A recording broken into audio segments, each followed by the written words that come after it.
Continuation of chapter 1. You are a river. We can contemplate emptiness in terms of interbeing across space, our relationship to everything and everyone around us.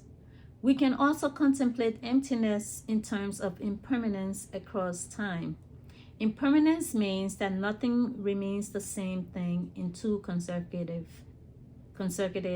moments. The Greek philosophy, I'm going to murder his name, Heraclitus of Ephesus said, "You can never bathe in the same river twice. The river is always flowing. So as soon as we climb out onto the bank and then return again to bathe, the water has already changed. And even in a short space of time, we too have changed. In our bodies, cells are dying and cells are born every second.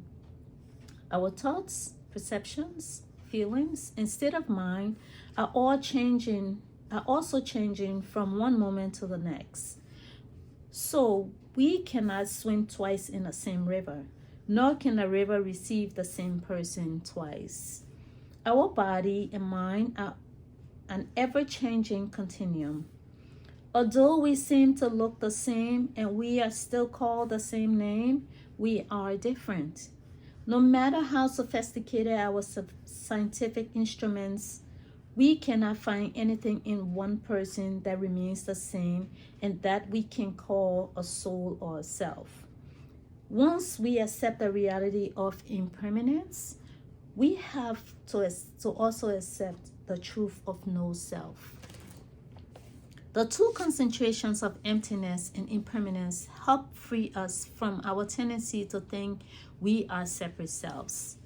They are insights that can help us step out of the prison of our wrong views. We have to train ourselves to sustain the insight of emptiness while we're looking at a person, a bird, a tree, or a rock. It's very different from just sitting there and speculating about emptiness.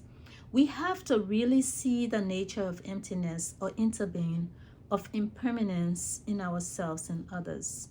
For example, you call me Vietnamese. You may be quite sure that I'm a Vietnamese monk. But in fact, legally speaking, I don't have a Vietnamese passport. Culturally speaking, I have elements of French in me, as well as Chinese culture and even Indian culture. In my writing and teachings, you can discover several sources of cultural streams. And ethnically speaking, there's no such race as the Vietnamese race. In me, there are Melanesian elements, Indonesian elements, and Mongolian elements. Just as the flower is made of non-flower elements, so I am made of non-me elements. The insight of interbeing helps us touch this wisdom of non-discrimination. It sets us free. We no longer want to belong just to one geographical area or cultural identity. We are the presence of the whole cosmos in us. The more we look with the insight of emptiness, the more we discover and the deeper we understand. This naturally brings compassion, freedom, and non-fear. Please call me by my true names. I remember one day in the 1970s, while we were working for the Vietnamese Buddhist peace delegation in Paris, some terrible news came in. Many people had been fleeing Vietnam by boat, which was also a very dangerous journey. Not only was there the danger of storms and not having enough fuel, food, or water, but also there was the risk of getting attacked by pirates who were actively along the coast of Thailand. The story we heard was tragic. Pirates had boarded a boat, stolen valuables, and raped an 11-year-old girl. When her father tried to intervene, he was thrown overboard. After the attack, the girl threw herself overboard too. Both perished in the sea. After I heard this news, I couldn't sleep.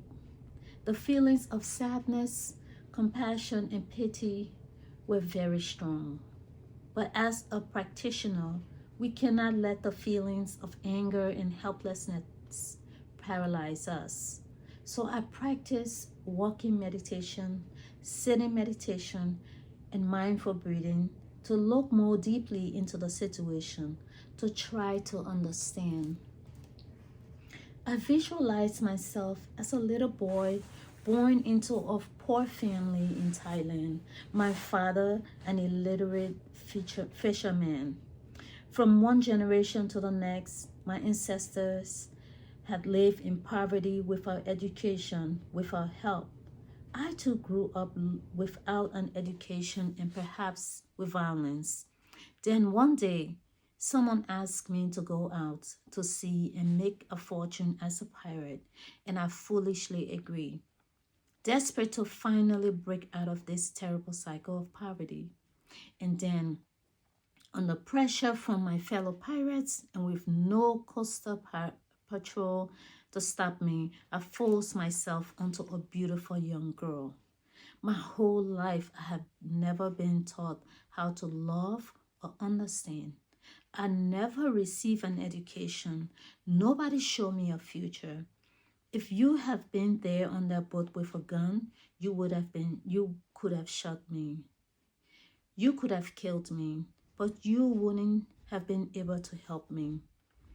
Meditating that night in Paris, I saw that hundreds of babies continue to be born under similar circumstances and that they will grow up to be pirates unless I do something now to help them. I saw all this and my anger disappeared. My heart was full of the energy of compassion and forgiveness. I could embrace not only the 11-year-old girl in my arms, but also the pirate. I could see myself in them. This is the fruit of the contemplation of emptiness on interbeing. I could see that suffering is not only individual, it is also collective. Suffering can be transmitted to us by our ancestors, or it can be there in the society around us.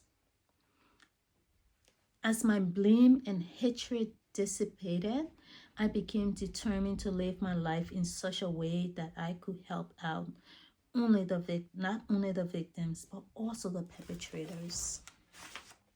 So if you call me Thich Nhat Hanh, I will say, yes, this is me. And if you call me the young girl, I will say, yes, this is me. If you call me the pirate, I will say, yes, this is me. These are all my true names.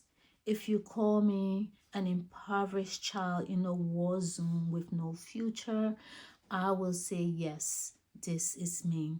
And if you call me the arms merchant selling weapons to support that war, I will say, yes, this is me.